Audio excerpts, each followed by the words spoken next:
This is Real News Media TV, coverage you can trust. Please like, share, subscribe, and hit the notification bell. Select all for daily news updates.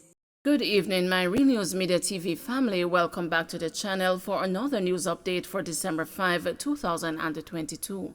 And in the news this evening, teen gets a 4-year and 10 months in prison for William Knibb murder. The male William Knibb Memorial High School student, who was charged with the March 21 stabbing death of 16-year-old fellow student Kamal Hall, has been sentenced to 4 years and 10 months in prison. The sentence was handed down today by presiding High Court Judge Andrea Thomas when the matter was heard before the St. James Circuit Court.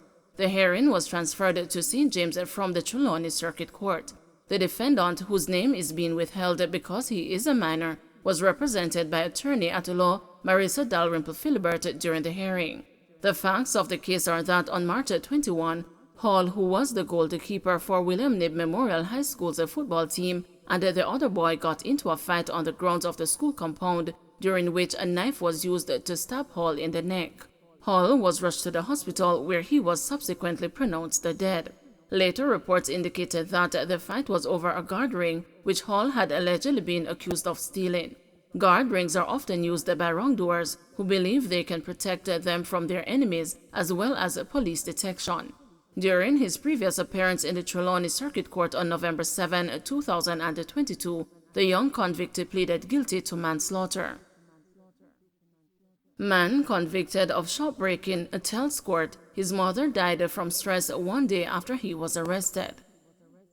A man who is to be sentenced for stealing almost $800,000 in goods from a wholesale in downtown Kingston told a senior parish judge that after his mother learned of his arrest, she was overcome with stress and died. The accused 23-year-old Rohan Hilbert appeared before senior parish judge Lorian Cole Montague at the Kingston and the St. Andrew Parish Court last Tuesday to answer to the charge of shopbreaking and larceny. He pleaded guilty and is to be sentenced on January 31, 2023. The court was told that about 10 a.m. on November 7, a police team was on patrol in downtown Kingston when they received the information that a break-in was in progress. According to the report, when the police went to the location, Hilbert was seen leaving the wholesale with 2 large bags and a bucket filled with bottles of water.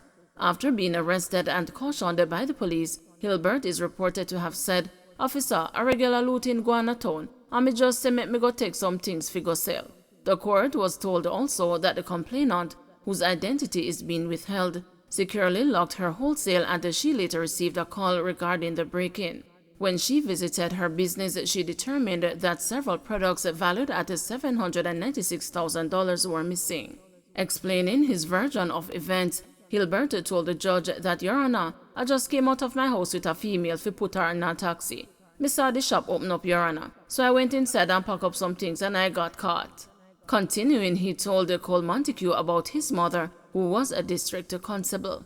"She all fret over me and did. At the first time I ever get caught up in something like this," he said, adding that his mother died the day after he was arrested. In response, Cole Montague said, "So you'll have to walk with the guilt for the rest of your life, so your sentence start already." In the meantime, the investigating officer told the court that police in downtown Kingston now have an initiative to patrol in the early morning hours due to the high break-ins recorded. "The police them all of you work double time now on a Christmas," Cole Montague said. Turning back to Hilbert, the judge inquired about his age, and after he answered, she said, "Why young people throwing away their lives so? Youth really wasted on the young." Before Hilbert was ordered to return to court for sentencing, a fingerprint order was made for him. Theft and public misuse blamed for unsanitary bathrooms at health facilities. Administrators of public hospitals at 2 of the island's regional health authorities have blamed the unsanitary conditions in bathrooms at government-run facilities on theft and the general misuse by members of the public. Clinical coordinator for the Western Regional Health Authority, Dr. Delroy Frey, and the regional director for the Southeast Regional Health Authority, Errol Green, have accepted that there are lapses in their maintenance programs, but say there is regular monitoring of public bathrooms. Both men have also acknowledged that there are leaking pipes and no running water and malfunctioning toilets but say these problems are rectified as soon as possible. Speaking with the news on Monday, Mr. Green said the volume of people passing through hospitals or health centers and their geographical locations are also factors affecting the state of the facilities. He said at Kingston Public Hospital, vandalism and the theft of bathroom toiletries and the fixtures is a major issue facing the administrator of the facility. The culture again is something else, because as fast as you put on the toilet seats, they're either broken off or they're stolen. As fast as you fill the containers and the receptacles with liquid soap, people come in with bottles and drain them out. As fast as you replenish the toilet paper, people come in and take them out. As fast as you replenish the hand towels, people come in and steal them. So we can't physically put a person, an individual, in place behind every person who uses the facilities to ensure that when these things are stolen, they are replaced. But we do our best. And I personally use the bathroom facilities at all our public hospitals. One of the first things I do when I visit a facility is to go into the bathroom to see what condition it is in. And I must say that while some of the situation is really bad overall, it is not as bad as some would want to make it out to be. Dr. Delroy Frey, clinical coordinator of the Western Regional Health Authority, explained that at Cornwall Regional Hospital in St. James, there is a dedicated person who monitors the bathrooms daily.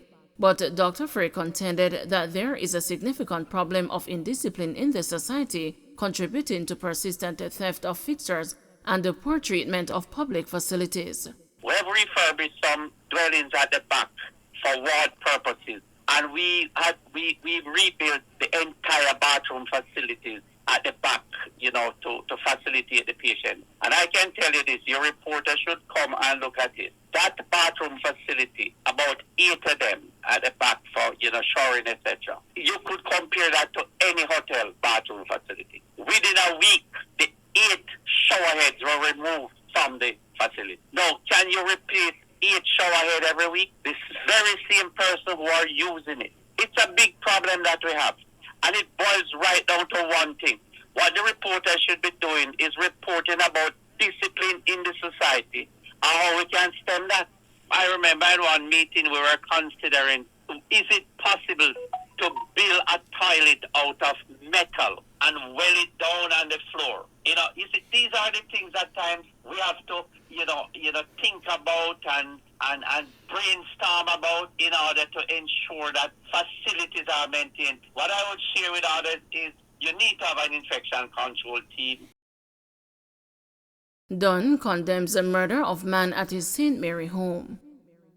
State Minister in the Ministry of Industry, Investment and Commerce, Dr. Norman Dunn, has condemned the killing of one of his constituents who was murdered at his home in Anotta Bay, St. Mary, shortly after 3 a.m. today by unknown assailants.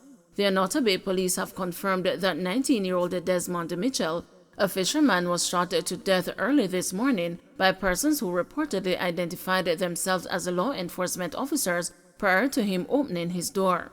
Dunn, who is also the Member of Parliament for South East St. Mary, said that the community of Anotta Bay enjoyed a long period of peace and quiet, and that it is rather unfortunate that crime and violence has again raised its ugly head in that space.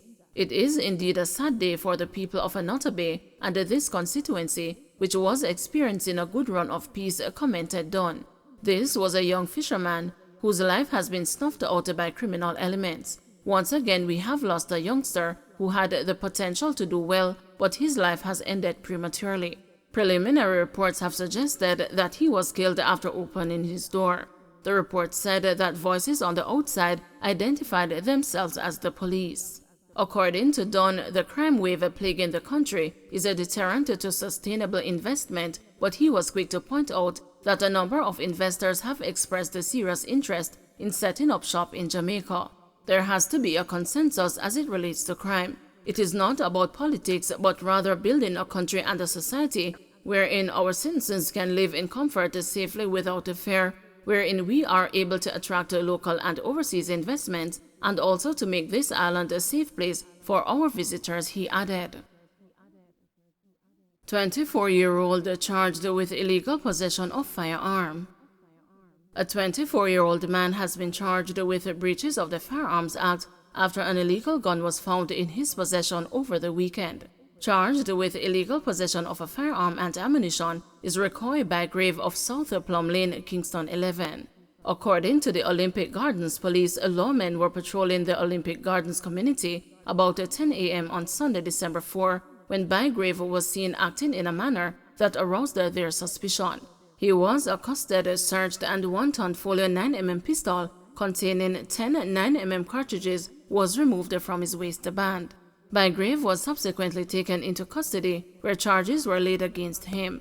His court date is being finalized. Don't forget to like, share, subscribe, and hit the notification bell. Select all for daily news updates.